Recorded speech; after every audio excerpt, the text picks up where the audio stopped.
बच्चों हम क्लास 12 की गणित का अध्याय 11 त्रिविमीय ज्यामिति 3 डायमेंशनल ज्योमेट्री का अध्ययन कर रहे हैं।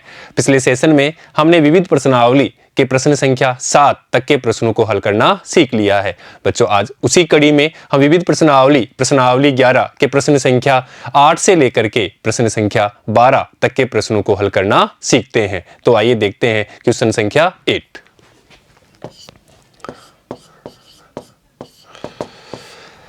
क्वेश्चन 8 में हमें दे रखा है कि एक बिंदु है ए बी सी से होकर जाने वाली तथा एक समतल का समीकरण दिया हुआ है के समानांतर तल का समीकरण हमें ज्ञात करना है। मान लेते हैं ये अपने पास में एक समतल है जो एक बिंदु ए से होकर गुजरता है और इसके निर्देशांक हमें दिए हैं ए बी सी, और यहाँ पे एक बिंदु हम लेते हैं पी, वो है स्वेच्छ बिंदु जिसके निर्देशांक एक्स वाई जेड अपन लेते हैं। इसको मूल बिंदु से मिलाते हैं तो इसका स्थिति सदिश पोजीशन वेक्टर ए वेक्टर होता है और इसका पोजीशन वेक्टर आर वेक्टर होता है, ये अपन जानते हैं। तो बच्चों इस तल का समीकरण होता है, हम पढ़ चुके हैं, आर स्थिति सदिश माइनस ए स्थिति सदिश dot N vector is equal to 0। और एन वेक्टर क्या है? इस तल के लंबवत अभिलंब सदिश है, अर्थात जिसको अपन एन वेक्टर से जानते हैं। तो ये अपने पास में समतल का समीकरण प्राप्त होता है जो अपन पढ़ चुके हैं। अब देखो, अब यहां पे ए स्थिति सदिश अपन निकाल लेते हैं। ए स्थिति सदिश is equal to A I cap plus B J cap plus C K cap, और आर स्थिति सदिश इसके निर्देशांक एक्स वाई जेड लेते ही हैं तो x I cap plus Y J cap plus Z K cap प्राप्त हो जाएगा। अब देखो क्वेश्चन को पढ़ते हैं एक बार। क्वेश्चन में दिया हुआ है कि इस समतल के समानांतर, अर्थात इस समतल के भी कोई एक समतल है जो इसके समानांतर है। मान लेते हैं ये इसके समानांतर एक समतल है, ये इसके समानांतर इस समतल के समानांतर, जिसका समीकरण हमें दिया हुआ है आर स्थिति सदिश dot I cap plus J cap plus K cap is equal to 2। ये हमें समीकरण दिया हुआ है, अर्थात इसके भी लंबवत या अभिलंब सदिश एन वेक्टर है और उसका मान यहां पे दिया हुआ है, क्योंकि ये इसका व्यापक रूप अपन जानते हैं R vector dot N cap N vector equal to 0, या इस रूप में लिखेंगे तो ये भी रूप ही होगा, अर्थात इसका अभिलंब सदिश और इसका अभिलंब सदिश एक ही होता है। तो यहां से देखिए बच्चों इज इक्वल टू डी होता है, तो यहां लिख लेते हैं ये डी। अब यहां पे देखो ये अभिलंब सदिश और ये अभिलंब सदिश क्या है? एक दूसरे के समानांतर हैं, इसलिए इस तल का अभिलंब सदिश इस तल के अभिलंब सदिश के बराबर होगा, या जो इसका तल अभिलंब सदिश है वही इसका अभिलंब सदिश है। तो अपन यहां पे एन वेक्टर ले लेंगे आई cap plus J cap plus K cap, ये अपन एन वेक्टर ले लेंगे। क्यों लेंगे ये पता लग गया, क्योंकि ये इसके समानांतर है, ये क्वेश्चन में दिया हुआ है, अर्थात हमें इस तल का समीकरण निकालना है और इसके समानांतर ये दिया हुआ है। तो इसका अभिलंब और इसका अभिलंब क्या होंगे? एक दूसरे के समानांतर होंगे, अर्थात जो इसका अभिलंब होगा या दिक् अनुपात इसके दिक् अनुपात होंगे इस अभिलंब के, वही दिक् अनुपात इसके होंगे। तो हमने यहां से एन वेक्टर इस वाले से समतल से ले लिया है। अब देखिए, अब ये मान अपन रख देते हैं यहां पे, इस समीकरण में रख देते हैं, इसलिए x I cap plus Y J cap plus Z K cap minus, यहां पे देखो ए वेक्टर लिखना है और ए वेक्टर का मान यहां पे हमने प्राप्त कर लिया, तो यहां से अपन लिख देंगे A I cap plus B J cap plus C K cap dot N vector, और एन वेक्टर का मान भी हमने प्राप्त कर लिया यहां से, वो यहां लिख देंगे आई cap plus J cap plus K cap is equal to 0। अब देखिएगा, इसलिए यहां अपन सोल्व करते हैं तो x minus A I cap plus Y minus B J cap plus Z minus C K cap dot N vector का मान लिख देते हैं आई cap plus J cap plus K cap is equal to 0। अब देखिएगा डॉट प्रोडक्ट कर देते हैं यहां से, तो x minus A plus Y minus B plus Z minus C is equal to 0। क्यों? क्योंकि i डॉट i 1 होता है, j डॉट j 1 होता है, इसी प्रकार k डॉट k 1 होता है, और i dot j i dot k वो 0 के बराबर होता है। तो हमने i dot i j dot j और k डॉट k के गुणांकों को हमने क्या कर दिया, यहाँ पे गुणा कर दिया। अब देखिए, या अपन इसको लिख सकते हैं x plus Y plus Z बराबर a plus B plus C, और यही उस समतल का समीकरण है जो दिए हुए समतल के समानांतर है और हमारा आंसर है। बच्चों इसको दूसरे तरीके से भी कर सकते हैं, देखिएगा इसका दूसरा मेथड भी देखिए। देखो हमें दिया है कि बिंदु ए से जाने वाले तथा इस समतल के समानांतर, तो अपन ले लेते हैं समतल के समानांतर, समतल के समानांतर तल का समीकरण, अर्थात इस तल के समानांतर, अर्थात यहां पे कांस्टेंट है d, वही चेंज होगा, तो अपन यहां मान लेते हैं r स्थिति सदिश dot I cap plus J cap plus K cap, और इसको अपन मान लेते हैं k, मान लेते हैं एक संख्या k मान लिया। अब देखिएगा, अब क्वेश्चन में हमें दिया हुआ है कि ये बिंदु इससे जाता है, अर्थात यहां पे ये बिंदु किससे जाएगा, इससे जाएगा, तो यहां पे r स्थिति सदिश का मान अपन a I cap plus b J cap plus c K cap रख देंगे। इसलिए यहां पे देखो a I cap plus b J cap plus c K cap dot i plus j plus k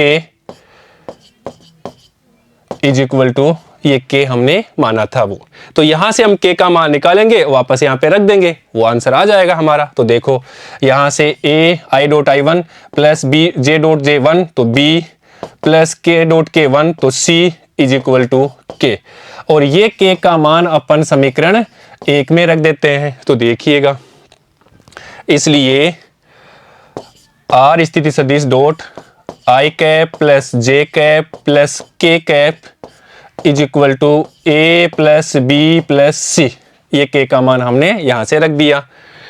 अब देखो इसको अपन लिख सकते हैं, इसके स्थिति सदिश मान लेते हैं, अगर X I Y J plus Z K हो तो अपन लिख सकते हैं या X I cap plus Y J cap plus Z K cap, और यहाँ पे dot I cap plus J cap plus K cap is equal to A plus B plus सी।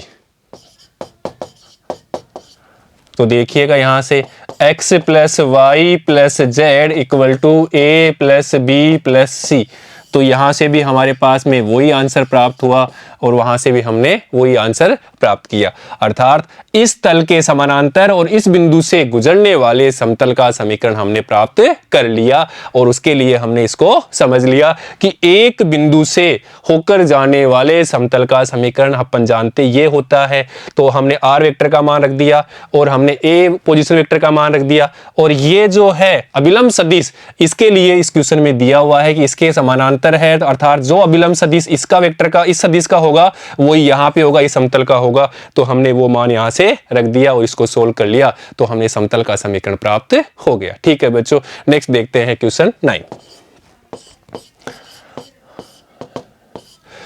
रेखाएं हमें दी हुई है के बीच की न्यूनतम दूरी निकालनी है। अब देखो रेखा का जो समीकरण है वो अपन जानते हैं, r स्थिति सदिश equal to a plus lambda B vector, A स्थिति सदिश प्लस लैम्डा बी वेक्टर, ये एक रेखा का समीकरण होता है। अगर दो रेखाएं हो तो अपन लेते हैं a1 और यहाँ पे b1, और इसी प्रकार से दूसरी रेखा का समीकरण a2 प्लस म्यू b2।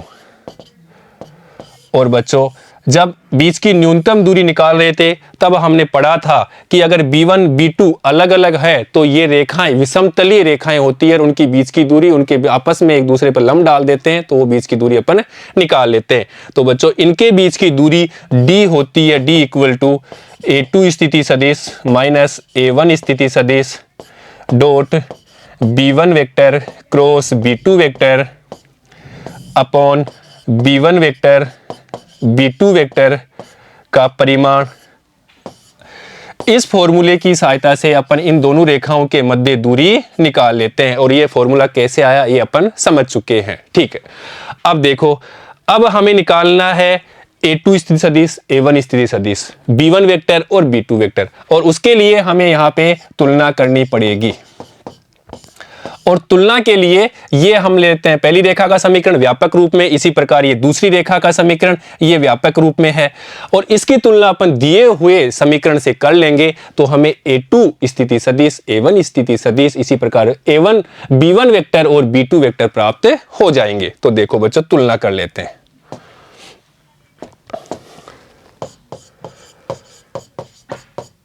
तुलना से तो पहले करते हैं पहली रेखा से। तो पहली रेखा से अपन तुलना करते हैं और पहली रेखा अपने पास में ये रही। तो यहां से इससे तुलना करते हैं तो A1 स्थिति सदिश 6i + 2j + 2k, तो यहां लिख देते हैं A1 स्थिति सदिश equal to 6i cap plus 2j cap plus 2k cap. इसी प्रकार से B1 वेक्टर इक्वल टू, और B1 वेक्टर की तुलना यहां से कर लेते हैं i cap minus 2j plus 2k, और वो यहां लिख देते हैं i cap minus 2j cap plus 2k cap. और इसी प्रकार दूसरी रेखा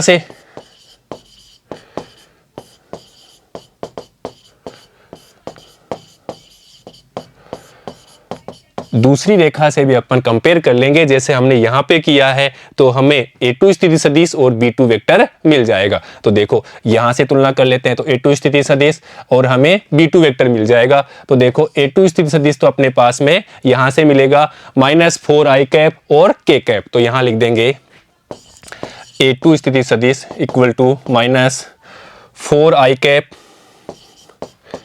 माइनस k कैप। इसी प्रकार B2 स्थिति सदिश, B2 वेक्टर का मान अपन यहां से ले लेंगे 3i minus 2j minus 2k, तो यहां लिखेंगे 3i cap minus 2j cap minus 2k cap. अब देखो बच्चों, फॉर्मूले में A2 स्थिति सदिश माइनस A1 स्थिति सदिश निकालना है और हमें B1 क्रॉस B2 निकालना है। तो बच्चों ये दोनों चीज अपन जानते हैं, तो वो निकाल लेते हैं और फिर फॉर्मूले में ये मान रख देंगे।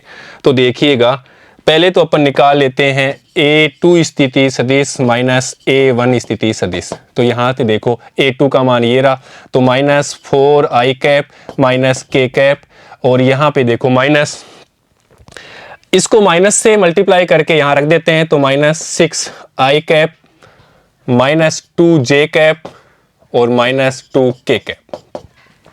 इसको सोल्व कर लेते हैं तो माइनस माइनस हो जाएगा, तो यहाँ पे -10i कैप, और देखिए यहाँ पे j नहीं है तो यहाँ पे आएगा -2j कैप, और यहाँ पे देखो k कैप के लिए -3k कैप प्राप्त हो जाएगा। ये हमारे पास में A2 स्थिति सदिश माइनस A1 स्थिति सदिश प्राप्त हो गया।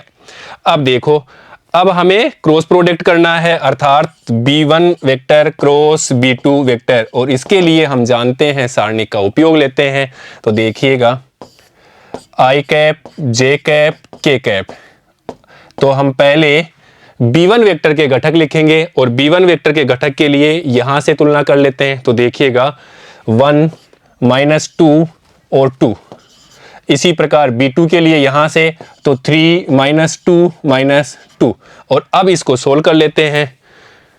तो देखिएगा इसको अपन सोल्व कर लेते हैं, i कैप, इस लाइन को छोड़ना इसको छोड़ना, अर्थात माइनस माइनस ये प्लस का हो गया तो 4, और यहाँ पे माइनस फॉर्मूले का, ये माइनस है यहाँ पे तो ये प्लस का हो गया, तो ये लगा दिया हमने प्लस का। अब देखिए ये 4 हो जाएगा, -j कैप, अब देखिए इसको छोड़ना अर्थात -2, तो ये -2, और यहाँ पे -3 × 2 तो 6, प्लस k कैप के लिए देखिएगा इसको छोड़ेंगे तो -2 × 1 तो -2, तो यहाँ लिखते हैं -2, और यहाँ पे देखो 3 × -2 और माइनस फॉर्मूले का तो ये +6 is equal to 8i cap, यहाँ पे देखो माइनस 8 और माइनस बाहर है तो प्लस 8 जे कैप, और यहाँ पे देखिएगा प्लस 4 के कैप प्राप्त हो गया। ये हमारे पास में b1 vector cross b2 vector प्राप्त हो गया। अब बच्चों इसका परिमाण भी लेना है क्योंकि फॉर्मूले में वो भी है, तो अपन परिमाण भी निकाल लेते हैं। तो b1 vector cross b2 vector का परिमाण इक्वल टू 8 का स्क्वायर 64, 8 का स्क्वायर 64 प्लस 16। तो यहाँ से देखिएगा ये अपने पास में 70 हो जाएगा, 80 और यहाँ से 80 प्लस 60 64, तो यहाँ से अपने पास में हो गया 144 का अंडर रूट। तो यहाँ इसका अपन वर्गमूल जानते हैं, ये होता है 12। ठीक है बच्चों, अब देखिएगा ये सारी चीजें अपन फॉर्मूले में यहाँ रख देते हैं। तो देखिएगा इसलिए d equal to A2 minus A1 स्थिति सदिश, और ये मान अपन यहाँ पे निकाल चुके हैं। इसको अपन ऐसे कैसे वहां पे रख देंगे, माइनस 10 आई कैप माइनस 2 जे कैप माइनस 3 के कैप। तो यहाँ ऐसे कैसे लिखेंगे, माइनस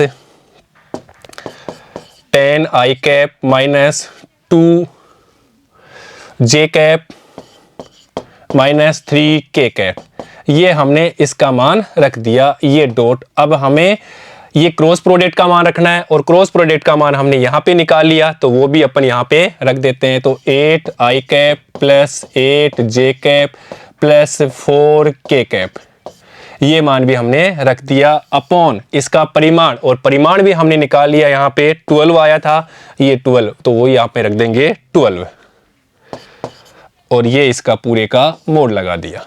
ठीक है बच्चों, फॉर्मूले में ये मान रख दिया और ये मान हमने निकाल लिया था, इज इक्वल टू। अब फिर डॉट प्रोडक्ट करते हैं, तो माइनस 80, यहां पे देखो माइनस 16, और यहां पे देखो minus 12। 10 into 8 minus 80, minus 2 into plus 8, तो यहां पे माइनस 16, और इसी प्रकार minus 3 into plus 4 equal to minus 12। अब यहां पे अपॉन ये 12 ऐसे कैसे, इज इक्वल टू, और इसको अपन टोटल करते हैं तो देखो वो जो 6 2 8, तो 8। अब यहाँ पे देखो 8 9 10, तो ये हो गया 10, और ये किसका है, माइनस का, तो यहाँ लगाया माइनस अपॉन ये 12 ऐसे कैसे, ये मोड ले लिया। ठीक है बच्चों, अब देखिएगा मोड से इसको बाहर लेते हैं तो अपने पास प्राप्त होगा 108 अपॉन 12, और इसका अपन भाग देते हैं तो हमारे पास प्राप्त होता है 9। अर्थात इन दो रेखाओं के बीच की दूरी हमारे पास में 9 इकाई प्राप्त होती है, और यही हमारा आंसर है बच्चों। तो बच्चों ऐसे अपन क्वेश्चन को सोल्व कर लेते हैं। दो रेखाएं हमें दी हुई है, उनके बीच की दूरी अपन निकाल लेते हैं। हमें फॉर्मूला आना चाहिए, अगर हमें ये फॉर्मूला आता है तो अपन इन दोनों रेखाओं के बीच की दूरी को निकाल लेते हैं। फॉर्मूला है A2 स्थिति सदिश माइनस A1 स्थिति सदिश dot B1 vector cross B2 vector upon B1 vector cross B2 vector का परिमाण और इसका मोड।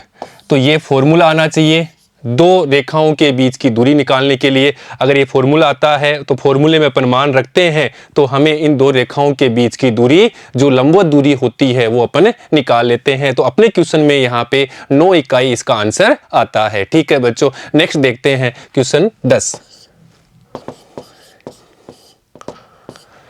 उस बिंदु के निर्देशांक ज्ञात कीजिए जहां बिंदु 5 1 6 और दूसरा बिंदु है 3 4 1 को मिलाने वाली रेखा YZ तल को काटती है। बच्चों ऐसा क्वेश्चन हमने एग्जाम्पल विविध प्रश्नावली जब पढ़ रहे थे, उसके उदाहरण कर रहे थे, तो उदाहरण संख्या 30 नंबर का उदाहरण वहां पे भी हमने इसको किया था। देखिएगा, दोबारा इसको देखिएगा, अच्छी तरह समझिएगा। तो हमें उस बिंदु के निर्देशांक ज्ञात करना है जो बिंदु ये और ये को मिलाने वाली रेखा। तो दो बिंदुओं को मिलाने वाली रेखा का समीकरण अपन जानते हैं, पहले अपन वो लिख लेते हैं। दो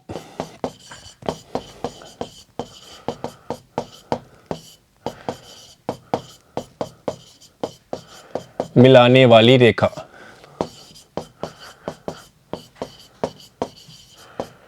का समीकरण ये अपन अच्छी तरह जानते हैं।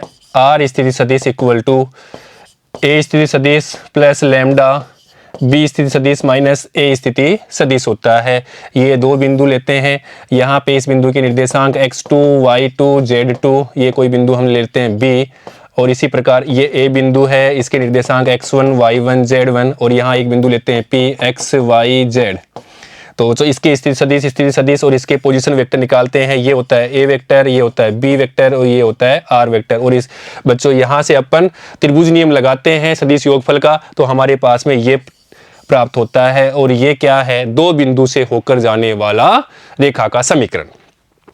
अब हमें बिंदु दिए हुए यहाँ पे, तो देखो इसके सहायता से अपन पहले निकालते हैं a1 स्थिति सदिश, और वो यहां से इस बिंदु से होगा, अर्थात 5i cap plus j cap plus 6k cap, क्योंकि हमें पोजीशन वेक्टर चाहिए। और इसी प्रकार b स्थिति सदिश equal to 3i cap plus 4j cap plus k cap. अब फॉर्मूले के हिसाब से हमें b vector minus a vector भी निकालना है, तो वो यहां से निकालेंगे। अर्थात यहां से देखो b स्थिति सदिश माइनस a स्थिति सदिश equal to 3i cap plus 4j cap plus k cap, और माइनस यहाँ पे देख लीजिएगा 5i cap plus j cap plus 6k cap. और इसको अपन सोल्व करते हैं तो माइनस 2i कैप, यहाँ पे देखिएगा प्लस 3j कैप, और यहाँ पे माइनस, ये माइनस का हो जाएगा तो 5k कैप। ये अपने पास में प्राप्त हो गया b vector minus a vector. अब देखिएगा, अब ये मान अपन यहाँ पे रख देते हैं समीकरण में, इसलिए r स्थिति सदिश is equal to a vector का मान यहाँ से तो 5i cap plus j cap plus 6k cap plus lambda, इसका मान रख देते हैं, यहाँ पे यही मान है तो ये मान होगा minus 2i cap plus 3j cap minus 5k cap. तो ये हमारे पास में दो बिंदु से होकर जाने वाली रेखा का समीकरण प्राप्त हो गया। अब हमें क्वेश्चन में दिया हुआ है कि ये YZ तल को काटती है। मान लेते हैं ये अपना y एक्स है और ये z है, तो ये अपना YZ तल हो गया। तो ये रेखा जहां पे भी आती है, इस तल में जहां पे भी ये AB रेखा है, इस y बिंदु पे काटती है, तो इस बिंदु के निर्देशांक अपन मानते हैं P। तो बच्चों ये बिंदु इस रेखा इस तल में आएगा तो ये समीकरण है इसको संतुष्ट करेगा। इस रेखा को है समीकरण को इस तल में आते ही यहाँ पे इस रेखा के समीकरण को ये तल का समीकरण संतुष्ट करता है। अर्थात अपन कह सकते हैं कि YZ तल पर किसी बिंदु P पर आकर काटती है। AB रेखा इस YZ तल में किसी बिंदु P पर आकर के ये काटती है। और बच्चों इस जगह के निर्देशांक होते हैं P बिंदु के निर्देशांक, P के निर्देशांक, P के निर्देशांक कौन सा तल है ये YZ, अर्थात इस भी जगह के निर्देशांक हो जाएंगे अपने पास में 0 YZ। तो देखिएगा यहां से अपन इसकी स्थिति सदिश निकाल लेते हैं, अर्थात इसका पोजीशन वेक्टर निकाल लेते हैं, तो वो पोजीशन वेक्टर होगा 0i cap plus yj cap plus zk cap. तो समीकरण 2 समीकरण 1 को संतुष्ट करेगा। क्यों करेगा? क्योंकि ये रेखा इस तल में आएगी तो इस बिंदु पर ये बिंदु इस रेखा को भी संतुष्ट करता है। अर्थात समीकरण 1 और 2 से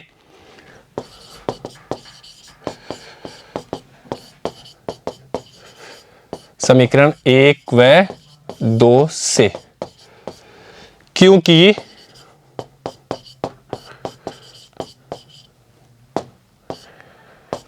P बिंदु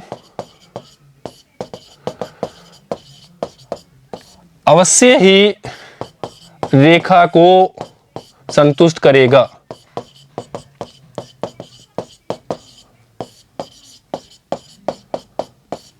इसलिए देखिएगा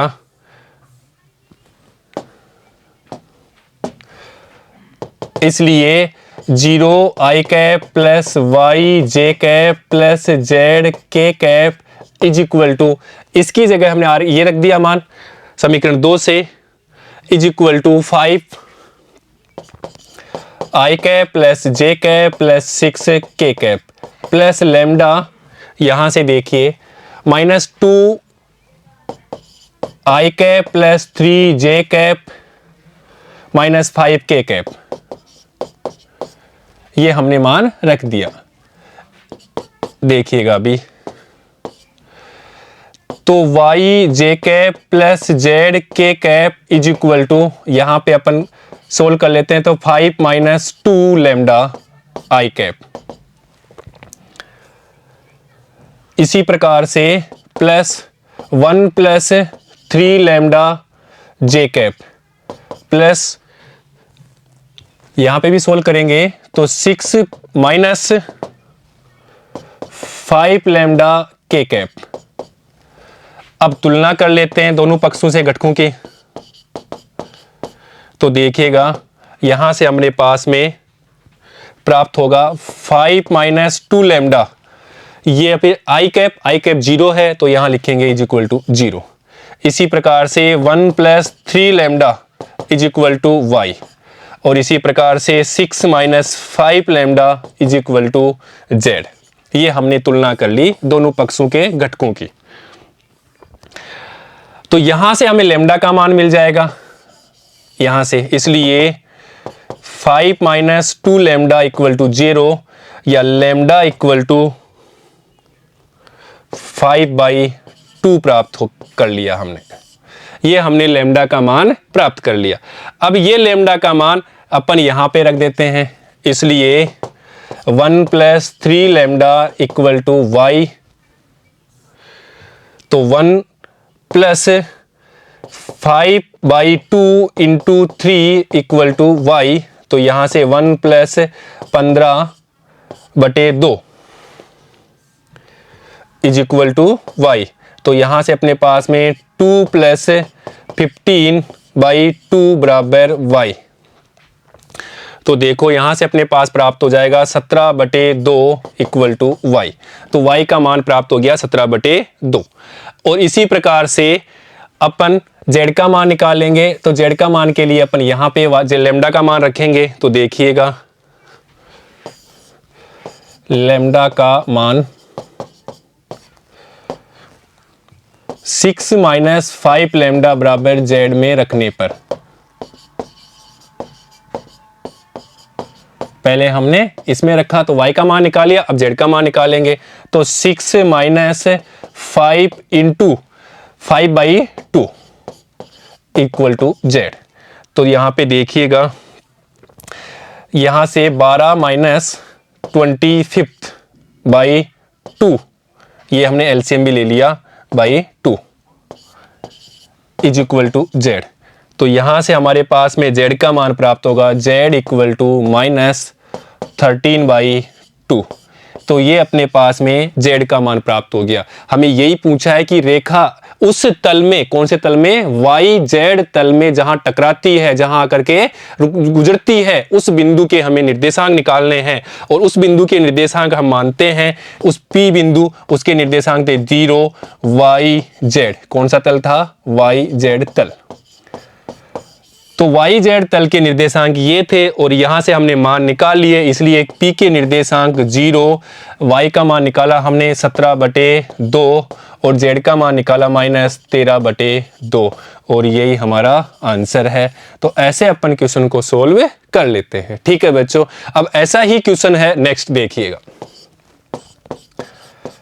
बस अब की बार तल ही चेंज है, वहां पे YZ तल था और यहां पे ZX तल था। अर्थात इस ZX तल पर एक बिंदु लेते हैं P, जहां से वो रेखा गुजरती है, P के निर्देशांक। तो अब की बार उसके निर्देशांक होंगे, क्या होंगे यहां पे, यहां से X0Z, क्योंकि y बराबर 0 होगा। और देखो बच्चों, सेम क्वेश्चन, वहां पे बिंदु यही थे और यहां पे बिंदु यही है, और क्वेश्चन उसमें भी यही बिंदु थे। देखिएगा 5, 1, 6, 3, 4, 1, और यहाँ पे देखिएगा 5 1 6 3 4 1, बस हमारे पास में क्या है, तल ही बदला है। अर्थात यहाँ पे देखिएगा बस इतना ही चेंज करना है। हमारे पास में यहाँ से ये तल मान लेते हैं XX और ये तल मान लेते हैं Z। तो ये हमारा XZ तल हो गया और ये रेखा इस तल में जहाँ आकर गुजरती है और इस बिंदु पे जहाँ पे ये यहाँ काटती है इस तल को, तो इस बिंदु के अपन निर्देशांक मान लेते हैं P और इसको मानते हैं X 0 और Z, ये निर्देशांक।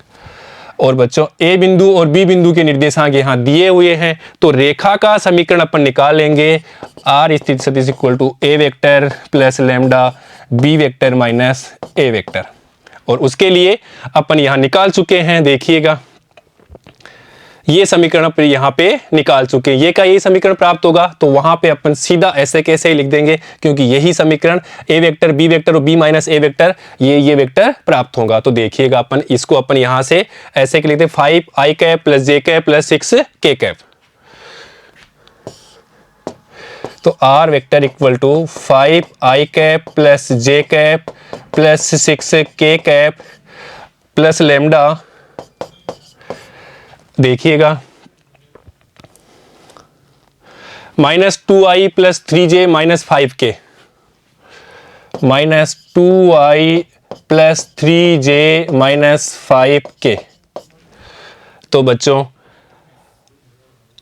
अब यहां पे इस बिंदु के स्थिति सदिश निकाल लेते हैं, अर्थात P के स्थिति सदिश वो होगा R वेक्टर इक्वल टू यहां से x i cap plus 0 j cap plus z k cap, ये समीकरण 2 और ये समीकरण 1। तो ये बिंदु इस रेखा को संतुष्ट करेगा, अर्थात समीकरण 1 और 2 से। तो अपन यहां लिख देते हैं समीकरण 1 व 2 से, समीकरण 1 व 2 से। सेम क्वेश्चन इससे पहले वाला था, सेम वो का वही क्वेश्चन है, बस तल ही अलग है। तो समीकरण 1 व 2 से, तो यहां लिखेंगे x i cap plus 0 j cap plus z k cap is equal to, यहां पे देखिएगा अपन लिख सकते हैं 5 minus 2 lambda i cap plus 1 plus 3 lambda j cap plus यहां पे 6 माइनस 5 लैम्डा k कैप। और अब आप इसकी तुलना कर लेते हैं, दोनों पक्षों के घटकों की तुलना कर लेते हैं, अर्थात यहां लिखेंगे 5 minus 2 lambda equal to x। इसी प्रकार से 1 प्लस 3 लैम्डा इक्वल टू 0, और इसी प्रकार से 6 minus 5 lambda equal to z। तो बच्चों यहां से तो हमें लैम्डा का मान मिल जाएगा, इसको दे देते हैं समीकरण 3, इसको 4 और इसको 5। तो समीकरण 4 से तो पहले बात कर लेते हैं समीकरण 4 से। तो समीकरण से 1 प्लस 3 लैम्डा इक्वल टू 0 या लैम्डा बराबर माइनस 1/3 प्राप्त हो गया। अब समीकरण 3 से ये लैम्डा का मान अपन रख देते हैं, समीकरण 3 में लैम्डा बराबर माइनस 1/3 रख देते हैं, तो हमें x का मान प्राप्त हो जाएगा। इसलिए 5 माइनस और यहाँ का माइनस तो ये प्लस का, और ये 2/3 इज इक्वल टू x। तो देखिएगा यहां से अपने पास में एलसीएम लेंगे तो 5 15 प्लस 2/3 इज इक्वल टू यहां अपने पास हो जाएगा 17/3, ये हो गया x का मान। और बच्चों इसी प्रकार से अपन z का मान निकालेंगे समीकरण 5 से। तो 6 minus 5 lambda equal to z, यहां पे भी अपन लैम्डा का मान लिखेंगे तो 6 और ये माइनस माइनस का प्लस ये 5 और लैम्डा का मान रखेंगे into 1/3 is equal to z। तो यहां पे अपने पास में 18 प्लस 5/3, 18 प्लस 5/3, ये क्या हो गया बराबर z। और इसको अपन सोल्व करते हैं तो ये हो जाएगा 23/3 इज इक्वल टू z। तो हमारे पास में इस P बिंदु के निर्देशांक प्राप्त हो गए।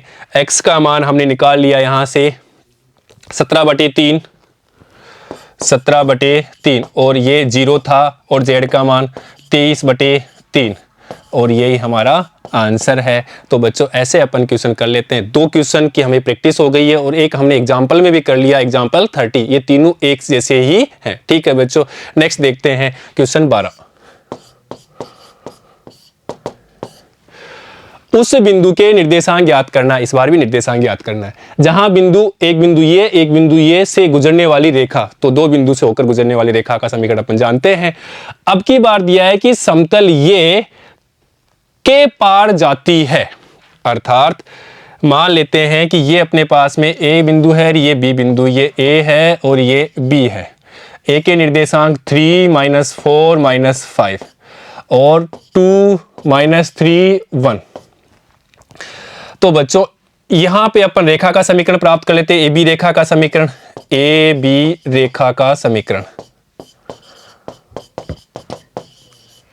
वो व्यापक समीकरण अपन जानते हैं। आर स्थिर सदिश equal to A vector plus lambda B vector minus A vector. तो यहां से तो ए स्थिति सदिश मिल जाएगा और यहां से हमारे पास बी स्थिति सदिश मिल जाएगा। तो अपने अपन निकाल लेते हैं उनके मान। तो देखिएगा, ए स्थिति सदिश equal to 3i cap minus 4j cap minus 5k cap. इसी प्रकार बी स्थिति सदिश equal to 2i cap minus 3j cap plus k cap और B vector minus A vector equal to, यहाँ पे सीधा ही कर लेते हैं। तो देखिएगा, ये माइनस ये तो माइनस i कैप, ये माइनस ये तो ये माइनस और ये माइनस प्लस का हो जाएगा तो प्लस j कैप, ये माइनस ये अर्थात ये माइनस प्लस का हो जाएगा तो यहां लिखेंगे 6k कैप।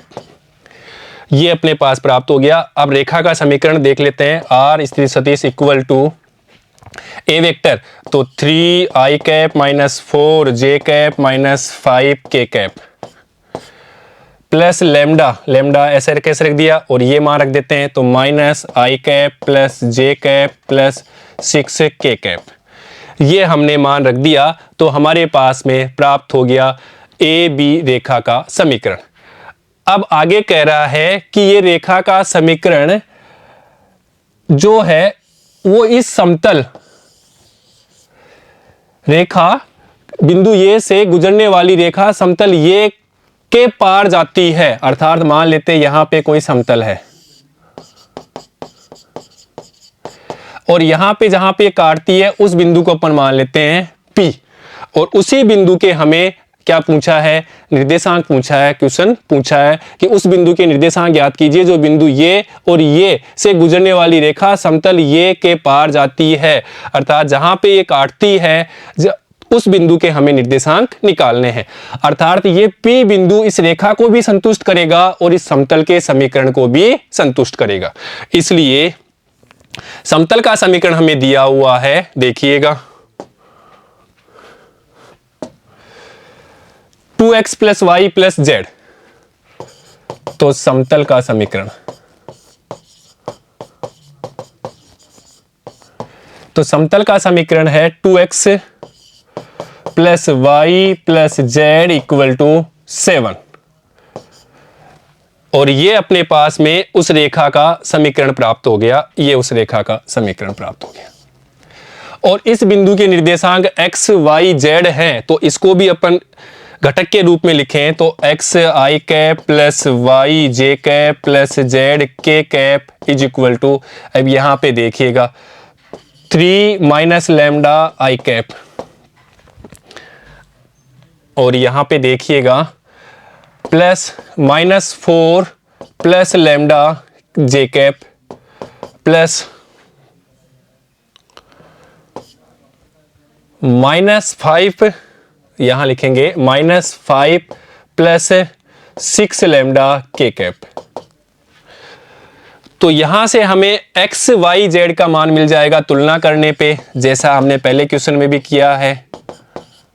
क्योंकि ये बिंदु P के निर्देशांक ये तीनों तल में है x y z तो इसको घटक के रूप में लिखा तो इस ये रेखा का समीकरण है।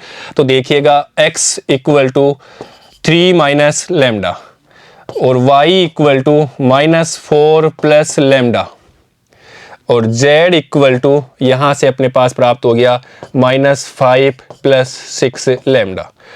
अगर अपन लेमडा का मान निकाल लेते हैं और यहाँ पे रख देंगे तो हमें x, y, z अर्थात उस P बिंदु के निर्देशांक प्राप्त हो जाएंगे। और उसके लिए हमें यहाँ पे क्वेश्चन में दिया हुआ है कि ये रेखा समतल से होकर गुजरती है, अर्थात ये रेखा इस समतल से होकर गुजरती है, तो ये रेखा इस समतल को संतुष्ट करेगी, अर्थात अपन कह सकते हैं कि इस P बिंदु के निर्देशांक इस समतल को संतुष्ट करेंगे। तो बच्चों यहाँ पे अपन लिखते हैं कि P के निर्देशांक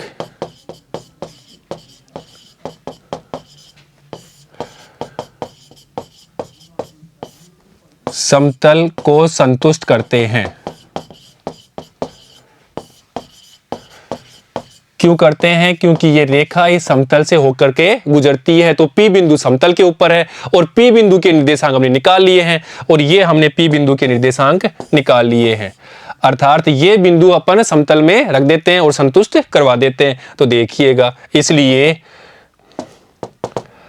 2x का मान यहां से रखेंगे 3 माइनस लेमडा, तो ये रखा 3 माइनस लेमडा। और ये क्यों रख रहे हैं? लेमडा का मान निकालेंगे और लेमडा मान निकल जाएगा तो यहां रख देंगे तो हमें एक्स वाई का मान मिल जाएगा और एक्स वाई का मान हमें पूछा है। इसी प्रकार y का मान रख देते हैं, यहाँ पे देखिएगा प्लस y का मान रख देते हैं -4 प्लस लेमडा, ये रख दिया -4 प्लस लेमडा। और इसी प्रकार z का मान भी रख देते हैं plus -5 plus 6 lambda is equal to 7। ये हमने इस बिंदु P के निर्देशांक के समतल में रख दिए, अर्थात संतुष्ट करवा दिया। अब यहां से अपन हल करेंगे तो हमें लेमडा का मान मिल जाएगा और इसको अपन सोल्व कर लेते हैं। देखिएगा, इसलिए 6 minus 2 lambda -4 plus lambda -5 plus 6 lambda equal to 7। यहां पे देखो माइनस लेमडा और ये पे 6 लेमडा, तो ये 7 लेमडा हो गया और यहाँ 7 लेमडा में से तो -2 जाएगा तो यहाँ अपने पास प्राप्त हो जाएगा प्लस के 5 लेमडा। अब यहाँ पे देखो 6 और यहाँ पे है अपने माइनस के देख लेते हैं पहले, तो ये 9 हो गया और प्लस 6 का हो गया, तो यहाँ पे अपने माइनस के 3 और माइनस के 3 को वहाँ भेजेंगे तो प्लस में जुड़ जाएगा, तो 7 + 3 इज इक्वल टू 10। तो lambda equal to 10/5 equal to 2 प्राप्त हो गया। और ये लेमडा बराबर 2 P बिंदु के निर्देशांक में रखने पर, निर्देशांकों के मान में रखने पर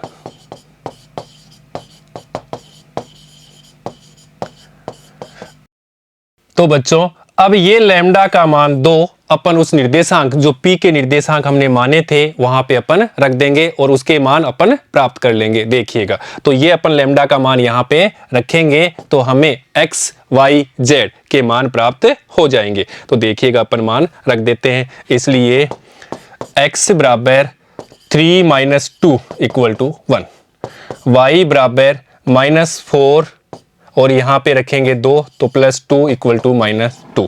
और इसी प्रकार z का मान प्राप्त हो जाएगा -5 प्लस 6 इंटू 2, तो 6 दूनी 12, तो यहाँ लिखेंगे -5 प्लस 12 इज इक्वल टू 7। तो हमारे पास में P के निर्देशांक 1 -2 7 प्राप्त हो गए और यही हमारा आंसर है बच्चों। तो ऐसे हमने उस P बिंदु के निर्देशांक प्राप्त कर लिए। तो बच्चों क्वेश्चन में हमें दे रखा था कि 2 बिंदु दिए हुए थे और 2 बिंदु से होकर जाने वाली हमने पहले रेखा प्राप्त कर ली और ये रेखा इस समतल को P बिंदु पर काटती है, अर्थात इस P बिंदु के निर्देशांक x, y, z और इसके पोजीशन वेक्टर के रूप में लिखा तो xi + yj + zk। तो ये रेखा इस P बिंदु को भी संतुष्ट करेगी, P बिंदु इस रेखा को भी संतुष्ट करेगा, अर्थात हमने यहाँ पे लिखा xi + yj + zk। तो इससे तुलना कर ली, तो तुलना करने से हमें x, y, z अर्थात उस P बिंदु के निर्देशांक प्राप्त हो गए। परंतु यहाँ पे लेमडा भी साथ में आ गया, इस लेमडा को हटाना है। इसके लिए क्वेश्चन को देखते हैं, क्वेश्चन में हमें हिंट दिया हुआ है और उस क्वेश्चन में दिया हुआ है कि ये रेखा इस समतल को पार करती है, अर्थात ये P बिंदु इस रेखा के ऊपर भी है और ये P बिंदु इस समतल के ऊपर भी है। अर्थात अपन कह सकते हैं कि इस P बिंदु को इस समतल पे संतुष्ट करा देते हैं, अर्थात जो x y z के मान हमने निकाले थे वो यहाँ पे रख देते हैं और वही हमने यहाँ पे किया, वो मान हमने यहाँ पे रख दिया तो हमें यहाँ लैम्डा का मान 2 प्राप्त हो गया। वापस से ये लैम्डा का मान जहां हमने x y z ये प्राप्त हुए थे वहां पे रख दिया तो हमारे पास में निर्देशांक प्राप्त हो गए 1, -2 और 7 और यही हमारा आंसर है और यही हमें पूछा गया था। ठीक है बच्चों, तो आज हमने इस सेशन में विविध प्रश्नावली के प्रश्न संख्या 8 से लेकर के प्रश्न संख्या 12 तक के प्रश्नों को हल करना सीख लिया है। बच्चों ने सेशन में इसी कड़ी में विविध प्रश्नावली के प्रश्न संख्या 13 और उसके आगे के प्रश्नों को हल करना सीखेंगे। ठीक है बच्चों, धन्यवाद।